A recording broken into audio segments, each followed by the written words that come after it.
All right, some epic battle scenes both on and off screen when it comes to the new Lord of the Rings streaming series. Elon Musk tweeting his disapproval of Amazon's The Rings of Power. Yahoo Finance's Ali Canal joins us with more. What's going on here, Ali? Oh, that's right, Dave. There's just a heck of a lot of drama surrounding this series. The Tesla CEO posting a series of tweets slamming the new show. He wrote, quote, "Tolkien is turning in his grave," before adding, "Almost every male character so far is a coward, a jerk, or both." And as an added layer to all of this, Elon Musk, he's long feuded with Amazon CEO Jeff Bezos. That rivalry has seemed to have reached a fever pitch amid the space race. But Musk's tweets in particular, it's adding more fuel to the fire when it comes to the reviews of this show. As of today, the user reviews on Rotten Tomatoes, they look pretty bleak at just 39% compared to a critic score of 84%. Now, these poor reviews have largely stemmed from hardcore Lord of the Rings fans who have criticized the show's perceived deviations from the original source material. This is something known as quote-unquote review bombing. It's a practice where online users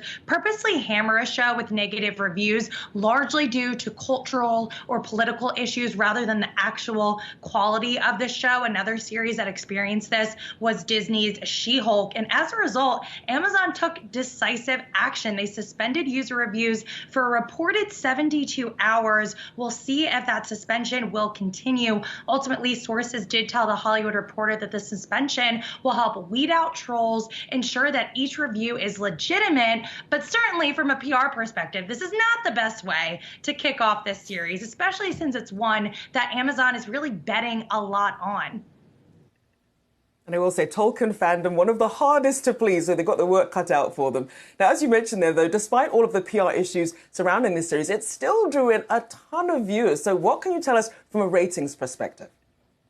Oh, yeah, and that's been the bright spot here. Amazon revealing that more than 25 million viewers tuned in globally to watch the show on its first day. That's the best performance ever for an Amazon original. And if you compare that to HBO's House of the Dragon debut, that series saw 9.9 million viewers. So that's a pretty sizable difference, especially considering HBO previously said that House of the Dragons was the biggest series premiere in its history. Now you have Amazon saying that Lord of the Rings, The Rings of Power, that's #1 for them. So it says dueling battle of the fantasy shows. So we'll see how this series continues to perform as time goes on. Amazon, they typically don't release any viewership data. So industry watchers overall are really hoping that this is a new start of a new trend moving forward, because at the end of the day, I think people just want to know how well these shows performed, especially considering how expensive it was to produce this series overall.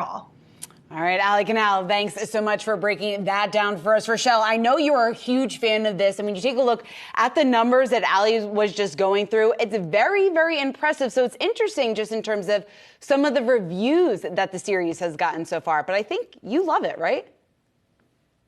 I mean, I love it. I'm just happy to see it on. And yes, when you look at the books and you look at some of the deviations, some of it obviously, you know, people are accusing the show of trying to be woke, but I mean, these are elves and giants and like talking tree people. It's okay. We can cast other people. It's all right. You know, we'll be all right. So but I mean, it's visually absolutely stunning. You're saying dispense with reality a little bit when watching a fantasy show. Yeah, that seems about right, That's Rochelle. all. my question to you, Rochelle, is my thinking going into this was the timing couldn't be worse because, of course, the launch of Game of Thrones. I thought that might take so many away from Lord of the Rings because there's only so much audience for that type of programming. It appears to have almost helped it. Do you have any theory on that? I feel like, though, there is a lot of overlap. Like, if you love fantasy, like, there's very few people I know who don't love Lord of the Rings and love sort of, you know, other shows as well. Obviously, Game of Thrones, you know, it caters to a different audience, but when you're thinking fantasy, I'm like, it's win-win. Be glad you have, like, great content that's still getting pumped out. It might not be exactly as you love it, according to the authors, but lots of good content out there. Yeah, I'm with you, Rochelle. 25 million viewers on its first day. Very, very impressive.